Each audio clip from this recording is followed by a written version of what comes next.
There's a fleet of little yellow buggies which are appearing in Fulham, and they're gracing the streets, an innovation that promises to alleviate congestion while making urban travel safer, greener, and maybe even more charming. They're going to be known as the Neighbourhood Electric Vehicles, the NEVs, and these buggies are the brainchild of Sam Bailey, the CEO of the startup Yogo.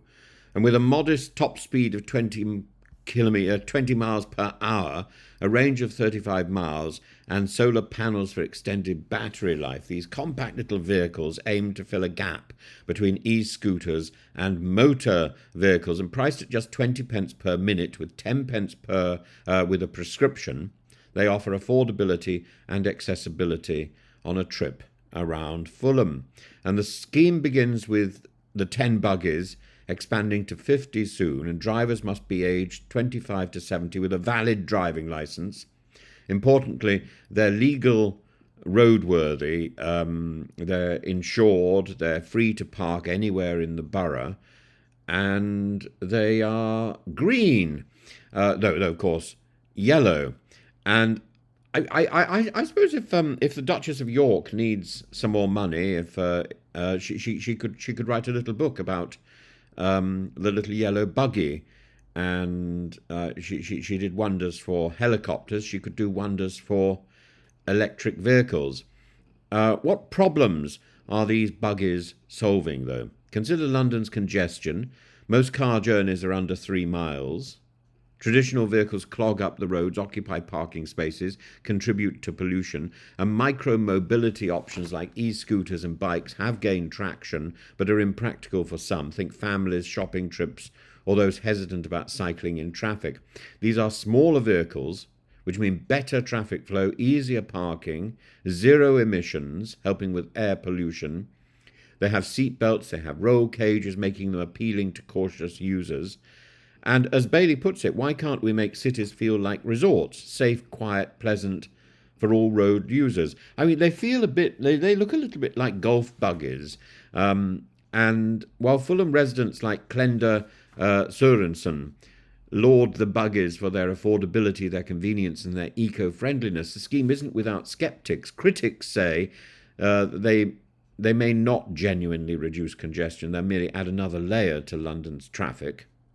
And how will motorists react to sharing the road with slow-moving buggies?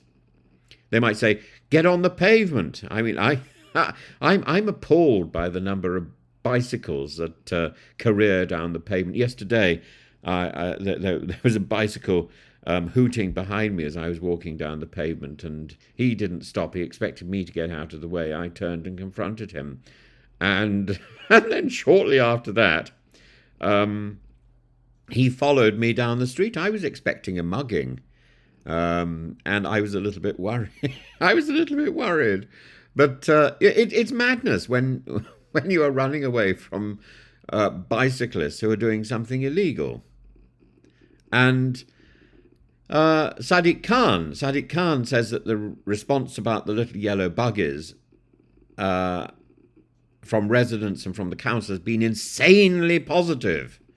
And his endorsement of the project, praising its potential to encourage greener transport habits, no doubt will see the thing develop very quickly. The buggy's potential lies beyond Fulham, of course.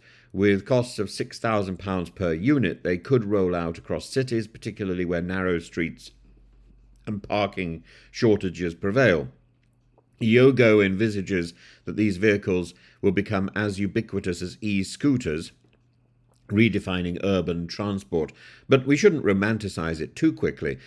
Paris recently banned rental e-scooters because of safety concerns, a cautionary tale for unregulated micro-mobility growth. And Yogo's success hinges on balancing convenience, safety, and integration into existing traffic systems. The Yogo buggies may not be the ultimate solution, but they represent a crucial step in rethinking how we navigate urban environments.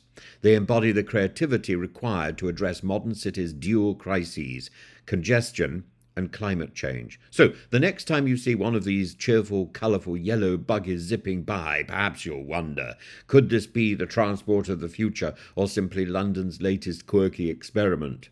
Either way, they're going to make our streets a little bit brighter, I think.